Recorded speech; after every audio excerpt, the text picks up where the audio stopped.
finding me. Okay, so ito yung ating agenda for today. So, and yung point ng meeting is to reduce yung workload or point ng tawag dito, ng pag-uusapan natin ngayon is a reduction of workload, give time for everybody to catch up on the lessons and machine problems. Let's also discuss yung project and kung paano mag-grouping sa project. I'm just going to show you briefly kung ano yung mga nailagay na dun sa activity ng related to MATLAB and Python features, and then other concerns, okay, which I can mention this now. So, for example, as you requested before about 3 weeks ago, sinabi nyo na yung MPs ay maging independent sa isa't isa. So, I've already done that nung 3 weeks ago pa. So you can actually work on your MPs without anong tawag dito, even though you haven't, you can skip MPs, in other words. Okay, pero of course you cannot skip yung lessons prior to the MPs. Yun lang yung catch doon. Okay, so you can finish the lesson. You don't have to work on the MP corresponding to that lesson and then just go to the next lesson immediately. And then tawag dito, work on that MP, for example, and so on and so forth. Okay, so yun yung ibig sabihin nito. Okay, and oops, and of course you requested for that, and of course I acted on that request. Later on, kung may mga specific questions kayo sa lessons at saka sa MPs, we can discuss that towards the end of this meeting. Okay, so just a reminder for those who intend to drop or file leave of absence, ang deadline is this Friday for dropping, and filing of leave of absence is November 20. So you can contact me to tawag dito if you want to do any of these things. Okay. Next. Okay, so nandito tayo ngayon. Ito yung ating pinag-usapan na topics na tawag dito, i-cover sa Physics 131. We're actually in week 9 or maybe in week 10. We're in week 10 now. So all of these shaded areas, nalagpasan na natin yan. And actually, we're almost on time kasi actually na-upload ko na lahat ito. Yung part I have uploaded tawag dito videos on PDEs. I also have uploaded yesterday yung videos on MATLAB and Python special features. And I also uploaded instructions on the project and gave examples kung ano yung mga projects na nagawa na before. Ang tinanggal ko lang is itong introduction to machine learning. Okay, I think this will be too much for all of you. So tinanggal ko na lang muna siya para lang hindi kayo ma-stress gaano. Okay, so okay, as you know, I also reduced yung MP, so you only have 7 machine problems to cover. Okay, so yung MP8 that's supposedly to be covered ay hindi ninyo kailangan gawin, but you can opt to do this as one of your projects, as your project pala. Okay, so I hope this schedule is clear. Okay, ano ang makikita nyo rito? Ang makikita nyo rito is that since all of the lessons have been uploaded and practically everything is already available, you have 4 weeks to accomplish all your tasks, including yung projects. Okay. I also designed yung projects such that you can do the project while doing your MPs at the same time. Yung project naman kasi is anong tawag dito? Is grouped. Okay, so meron kayong 2 persons per group. Okay, so you can work on your MPs and your project at the same time. I hope you can find time to do this. Okay, so next. Okay, so ito yung tawag dito, grading system natin. So as you already know, machine problems constitute 75% of your grade and the project constitute 25% of your grade. Every year I have this option for people to have to make this article regarding their project, and that will be 5% of the grade. So it's actually a bonus part. Pero I think we'll remove na lang itong article na ito kasi this also takes a lot of time. Unless you want to do this as well, pero I tawag dito, I discourage niyo na lang from from doing this. So tinatanggal ko na itong option na ito. Okay, so at this point let me just show you before we go this well, while we're going to discuss project grouping, ipapakita ko na lang itong tawag dito, itong part na ito. Okay.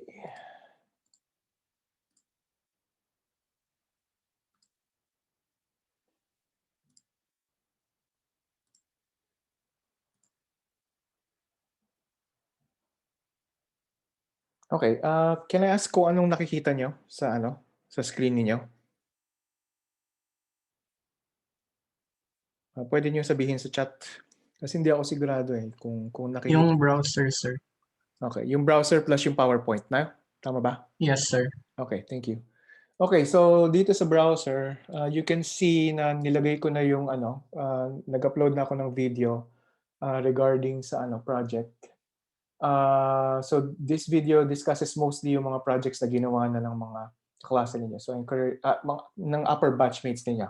So previous 131 projects. So I encourage you to take a look at this. Okay, and tawag dito, para lang magkaroon kayo ng idea for the project. One thing I did not do here is to upload yung mga project suggestions, which I will do after ng meeting. So I'm going to upload yung suggested projects na sinasabi ko on PDE, but partial differential equations. But you can, of course, choose to select your own project topic. Okay, and ang ano lang doon is that we have to discuss it. So if you haven't read the instructions yet, let me just go through this. So first of all, you may work alone or in pairs. Okay, right now you are, ilan ba kayo? I think you're 20 sa klase or 24. Okay, but dahil may mga hindi gaanong tawag dito nagpa-participate, you're 26 in class. May mga hindi gaanong nagpa-participate for whatever reason. Okay, so some of you may need to work alone and some can work in pairs. Okay. Even though you've selected Python or MATLAB, okay, working in pairs doesn't mean that you're limited to using Python or MATLAB. Okay, so you can choose a partner, and it doesn't matter kung yung isa sa inyo ay Python or MATLAB. You can decide na lang on your own kung as a group kung gagamitin yung Python or MATLAB. Okay. Tapos once you have selected topics, so you can list down a few topics. Okay, and if nakahanap na kayo ng or meron na kayong list, then you schedule a meeting with me. Okay, para mapag-usapan natin yung mga possible topics ninyo and makapili tayo ng appropriate na topic, and of course i-finalize natin yung expected na output. Okay, tapos then you get to work on your project. Of course, you can always ask about your project and tawag dito. You can also report on your status if you want. Pero when you have finished or when you're ready to present your project, you have to submit yung project files nyo dito. Okay, so dito sa link na ito. Okay, and then you have to also have to schedule a meeting with me for your project presentation. Okay, and emphasize ko lang na it doesn't matter if the meeting is after December 9. Okay, so there's a finals week then. So we can have that meeting for the project during the finals week, and we can also have that meeting even after the finals week. Tulad ng sinabi ko sa inyo, ang deadline ng submission ng grade ay sa January pa. So we can have that meeting even until a few days before the deadline ng submission ng grade. Okay, so don't be pressured too much about itong lahat ng deadlines na ito. So just make sure that you give your best, do your best in doing your project. Okay. I also uploaded a few videos regarding dito sa MATLAB and Python special features. Okay, in MATLAB you can use what is called the MATLAB live script. Okay, so this is how you should submit your project. Okay, in Jupyter there's a similar mode. So it's called no, in Python there's a similar mode. It's called the Jupyter Notebook. So you can submit if you choose to use Python, you can submit using a Jupyter notebook. So nandito lahat yung video. In one of the project in the video dun sa about the project, may isa dong video na yung upper batchmate nyo ay gumawa ng graphical user interface for ray tracing diagram. So here's a video on how to create a graphical user interface with MATLAB. And here's a video naman on how to create a graphical user interface with, this is supposed to be Python, so I have to edit this. So this is a GUI in Python. Okay, so ito naman yung, anong tawag dito? Pwede nyo makita na ibang features nung tawag dito, MATLAB. There are also links here to create a MATLAB, 3D plotting in MATLAB and Python. And also a special tawag dito, link here on how to create yung MATLAB na logo. Okay, so if you recall, yung MATLAB na logo looks something like this. Ito, yan yung MATLAB na logo. So this link will tell you how to create that MATLAB logo. It's just for anong tawag dito? For sabihin natin entertainment. Hidden from students, so I'm going to unhide this later on. And as I've said, yung machine learning hindi na ninyo kailangang pag-aralan yan. Okay? But if you wish to study machine learning, just inform me. Okay, and I can open this kasi kinlose ko na tong link, tong activity na ito. So you won't be able to see that. Pero kung gusto niyo aralin, I can open that. Okay, so yun yung mga nadagdag dito sa sa project. Now, if you take a look here sa course completion, you can see, okay, hide ko na lang ang names ninyo. Okay, pero you can see yung mga activities ninyo dito. Yan lahat ng mga activities ninyo, and some of you are almost finished. Okay? So, nakikita niyo yung progress niyo dito. So, dito hanggang machine problem 7 na lang, and then the last will be yung Physics 131 project. And after that, yung course ay na-complete nyo na. Okay? So, you should be able to see that then sa dashboard ninyo. So, if you go to your dashboard, you should be able to see yung course, okay, yung course and yung progress niyo dun sa course niyo. So, there should be a progress bar somewhere here dun sa course niyo. Okay? So, malalaman nyo rin kung malapit na kayong matapos. And some of you are already near the finish line. So, just keep working on it. Okay? Okay, so now let's discuss itong project grouping. Sinabi ko na nga na you work in pairs or you work alone. Okay, you can choose to tawag dito to work with tawag dito. By the way, kilala nyo ba kung sino-sino yung mga kaklase nyo sa 131 o hindi? Hindi lahat, sir. Hindi lahat. Okay, so sige, I'll send the link. I'll send the link kung saan makikita niyo yung names ng mga classmates niyo para alam niyo kung sino yung tawag dito magiging kung yung gusto niyo ka-partner ay nandoon sa list na yan. Okay? So, and then inform me when you're ready to set a meeting and we can discuss yung project ninyo. Okay? So, last slide. Okay, ito yung approved na tawag dito. Proposal na mode of learning sa second semester. ito yung schedule sa second sem, 25 to 30 January. Class start February 1. And then end of classes ay May 15. So this is just for your information. So itong second sem is now actually 15 weeks instead of 14 weeks na ginagawa natin ngayong semester. Okay? So, any questions? So, any questions regarding sa pag-usapan natin? You can upload your or type in your questions sa chat box, or tawag dito, you can just turn on your mic if you like.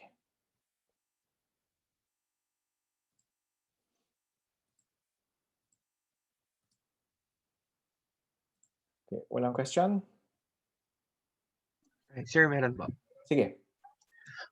Sir, paano po pag interested kami sa machine learning tapos yung project po namin pwede po bang machine learning din or? Yeah, of course. Pwede naman. Wala namang problema doon. Yun lang, yung in-upload kong mga videos dun sa machine learning ay anong tawag dito? You still have to work on yung code. Okay? I can upload certain portions of the code if you like. Or yung previous na lessons from last year's 131. Okay, para lang makatulong sa inyo. I can do that. Okay lang din if you want. Tapos last question po, sir. Pwede naman po kami gumamit ng any function ng MATLAB Sa project? for the project po. Yes, of course. Yun lang. Thank you, sir. Okay. May iba pang questions?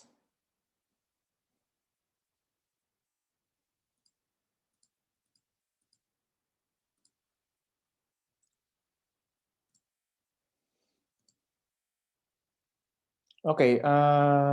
Questions regarding the lessons or machine problems?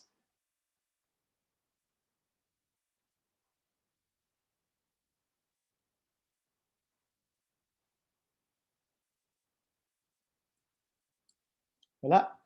Okay, so just tawag dito.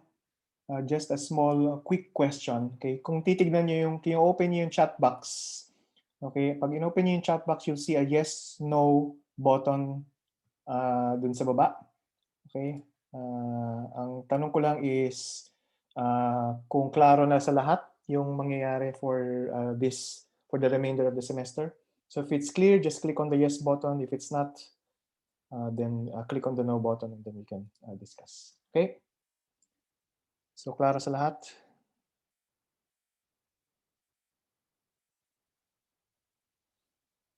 Okay. Okay, sige. Thank you for your replies. Okay, kung wala na kayong tanong, then i-end na natin tong meeting.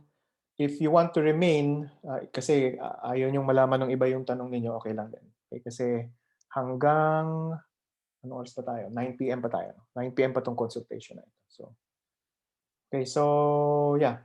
So, kung wala na, thank you for coming. Okay, and I'll see you in our next session pag-uusapan na natin yung project or sa consultation. Okay. Have a nice evening. Thank you, sir. Thank you. Sir. Thank you.